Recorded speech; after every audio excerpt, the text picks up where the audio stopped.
Bismillahirrahmanirrahim. Assalamualaikum warahmatullahi wabarakatuh.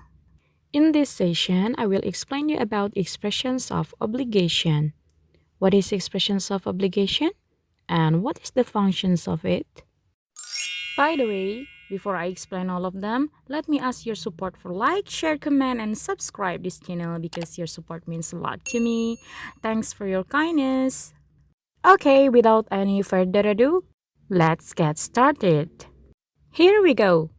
Expressions obligation adalah ungkapan keharusan atau kewajiban yang ditunjukkan kepada diri sendiri maupun orang lain. Expressions of obligation itu sendiri terbagi menjadi dua tipe. Yang pertama ada tipe strong obligation dan yang kedua ada tipe weak obligation.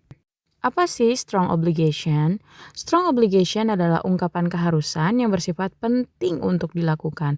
Dan di sini biasanya menggunakan kata must, need to, dan have to.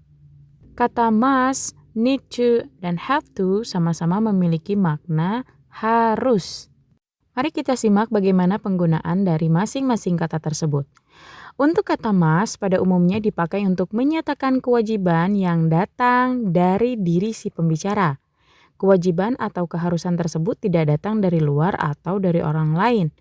Jadi kalau kata must itu adalah sebuah keharusan yang inisiatifnya memang datang dari diri sendiri atau dari diri si pembicara. Contohnya adalah, I must talk to my mother before I leave. Saya harus berbicara pada ibu saya sebelum saya berangkat. Penting bagi si pembicara untuk berbicara pada ibunya. Keharusan ini datang dari si pembicara dan tidak ada orang lain atau aturan luar yang menyuruhnya untuk melakukannya. Begitu ya. Contoh yang kedua adalah you must leave now. Anda harus berangkat sekarang. Pada konteks di sini, si pembicara ingin kamu untuk berangkat sekarang dan si pembicaralah yang menciptakan keharusan tersebut tanpa ada dorongan dari orang lain. Kata must juga biasanya digunakan untuk kewajiban dalam bentuk tulisan formal. Contohnya adalah guests must report to staff before using facilities. Tamu wajib melapor pada staf sebelum menggunakan fasilitas. Jadi kata must juga biasanya digunakan untuk sebuah pemberitahuan yang harus ditaati. Contoh lainnya yaitu all students must participate in extracurricular activities. Semua siswa diwajibkan mengikuti kegiatan ekstrakurikuler.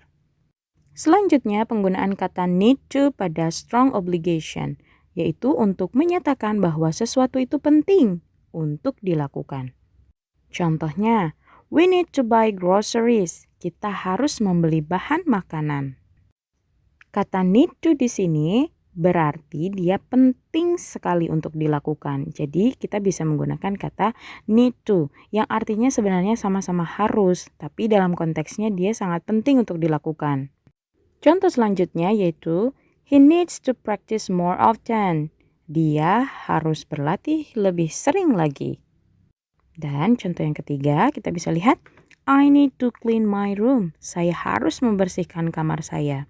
Konteksnya di sini sangat penting sekali untuk dilakukan karena kamarnya sudah kotor. Selanjutnya ada penggunaan kata have to dalam strong obligation, yaitu adalah ungkapan keharusan datang dari luar, dengan kata lain situasi tertentu atau orang lain. Atau aturan luarlah yang menciptakan keharusan tersebut. Berbeda dengan kata must, kalau have to itu justru datangnya keharusannya dari orang lain, dari luar, bukan dari si pembicara. Kalau tadi must itu keharusannya datang dari pembicara, kalau have to datang dari luar. Contohnya di sini ada I have to wear uniform at work. Saya harus mengenakan seragam di tempat kerja. Jadi aturan di tempat kerjalah yang menyuruhnya untuk menggunakan seragam, bukan dari si pembicara yang mengharuskan dia menggunakan seragam. Maka di situ disebutnya adalah keharusan yang datang dari luar. Contoh selanjutnya yaitu Rita has to finish her work before Friday. Rita harus menyelesaikan pekerjaannya sebelum hari Jumat.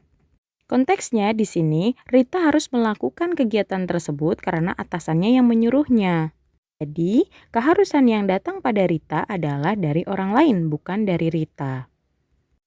Ungkapan obligation juga bisa menggunakan kata it is necessary that, yang juga bersifat untuk menyatakan sebuah keharusan. Contohnya ada, it is necessary that we bring umbrella. It is raining outside. Kita harus membawa payung di luar hujan.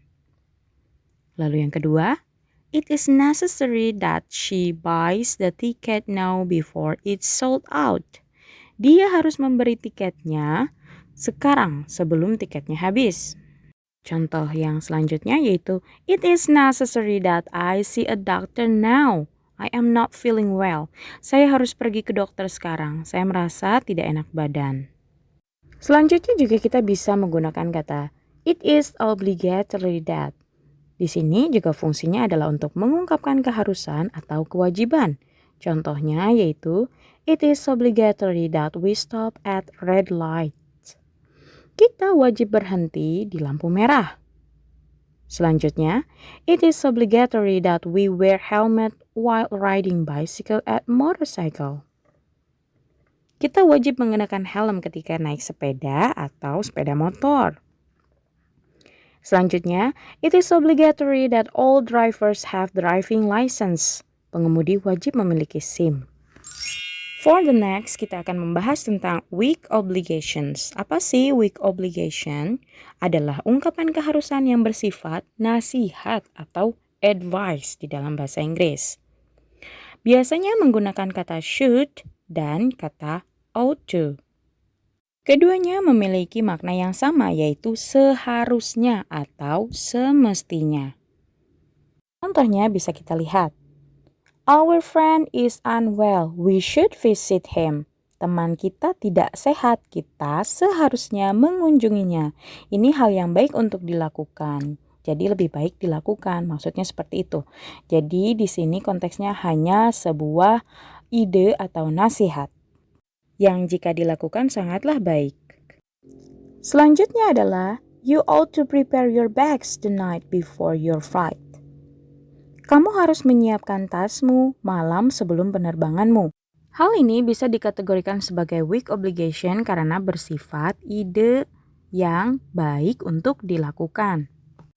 Untuk lebih jelasnya, marilah kita simak dalam sebuah percakapan antara perbedaan dari strong obligation dan weak obligation.